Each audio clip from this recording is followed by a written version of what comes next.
bitter criticism. Bitter criticism reading the genocide dossier. Yeah, I've been kind of lazy because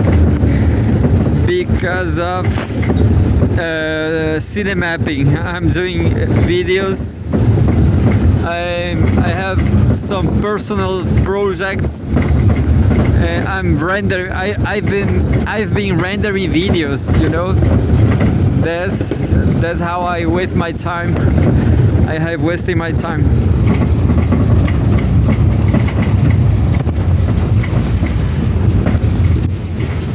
Anyway, Al Jazeera.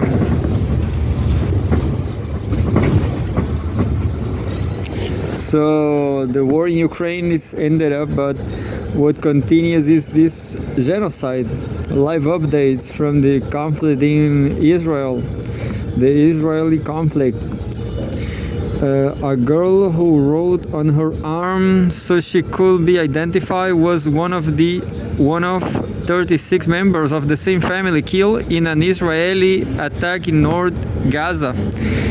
Crazy, but that's the reality from Palestinians. It's sad because they are beautiful too, you know. Anyway, so sad. Unfortunately, they have to evacuate the area.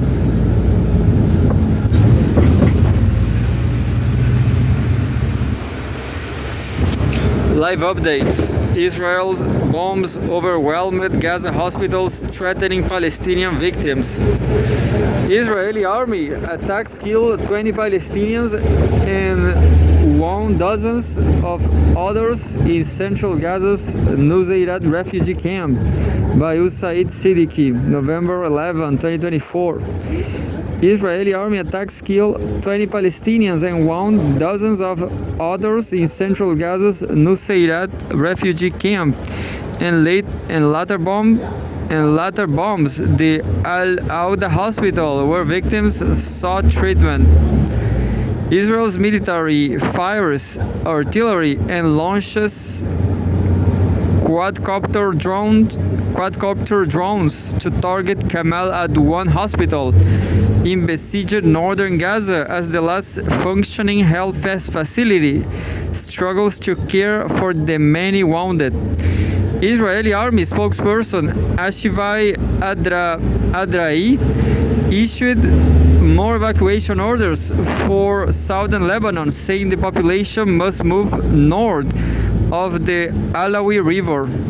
Israel's genocide in Gaza has killed at least 43,603 Palestinians and wounded 102,929 since October 7, 2023.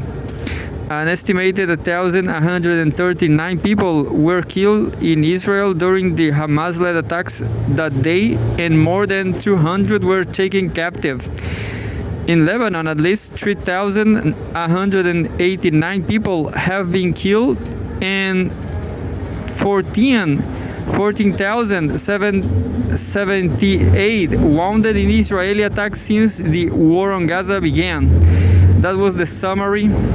And 8 minutes ago,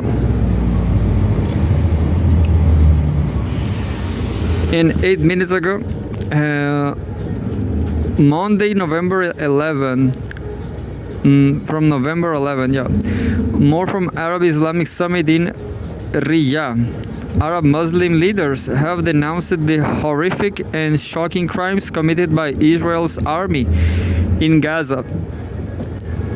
The assembled leaders condemned in the stronger terms the Israeli military's actions in the context of the crime of genocide, especially in the northern Gaza Strip during the past weeks. The summit's closing statement cited torture, executions, disappearances, and ethnic cleansing. The leaders also condemned the continued attacks by the Israeli occupation authorities and the representatives of the United Nations and its Secretary General, unquote. A statement said, citing restrictions on officials trying to enter, quote, the territory of the state of Palestine. And we have a photograph. Iran's first Vice President Mohammad Reza Aref is received by Saudi officials on Monday.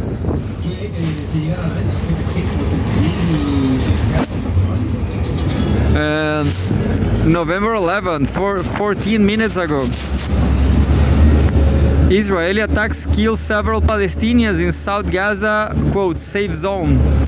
Our colleagues at Al Jazeera Arabic report 5 people have been killed in an Israeli assault on an area housing displaced people in Al-Mawasi, west of Khan Yunis. An unspecified number of Palestinians were injured. Israeli warplanes have repeatedly targeted tents housing Palestinians in Al-Mawasi, described by Israel as a safe zone and home to tens of thousands of displaced people. We will bring you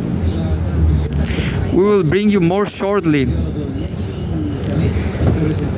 Monday, November 11th, again, 22 minutes ago. Why one author won't remain silent about occupied West Bank? American author Ta-Nehisi Coates joins AJ Plus senior presenter Dana Takruri to discuss his recent trip to the occupied West Bank and why he will not be silent about Israeli apartheid. There's a tweet right here that says they had made a fence on attack dogs.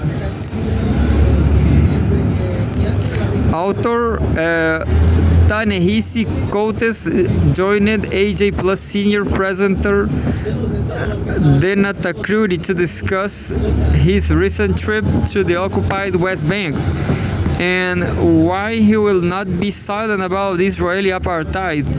He was speaking at an event organized by Palfest and Arok Bayarea.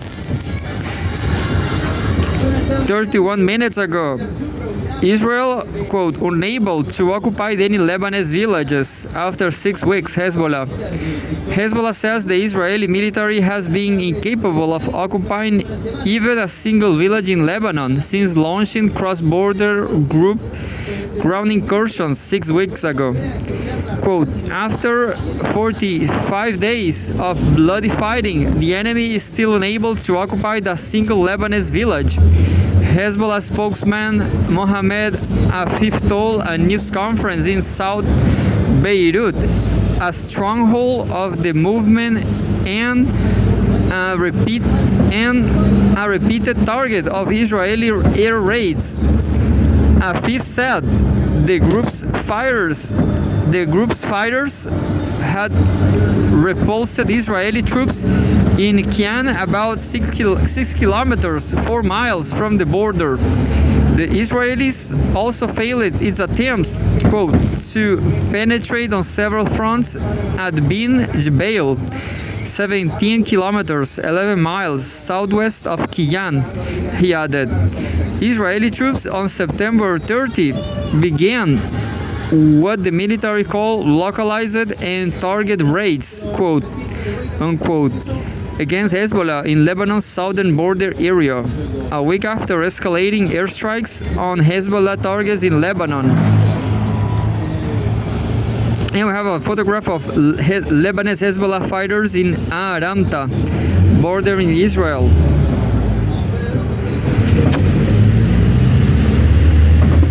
That was last year, 2023.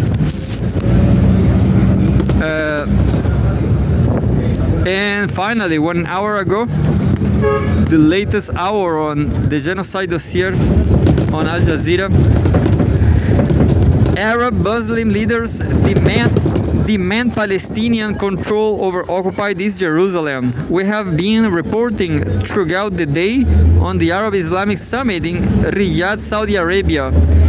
Arab and Muslim leaders condemned attempts to cement Israel's grip on Israeli-occupied East Jerusalem, calling it the eternal capital of the Palestinian territories.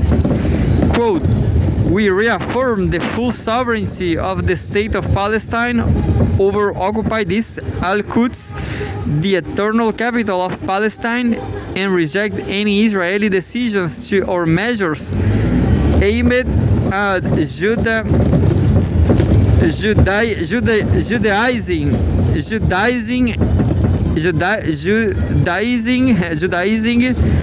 Judaizing it and consolidating its colonial occupation of the city," the summit's closing statement said. And that's it. There's a photograph. The meeting was held in Riyadh, Saudi Arabia on Monday, November 11th. So Saudi Arabia is backing Palestine, I guess, somehow, some way.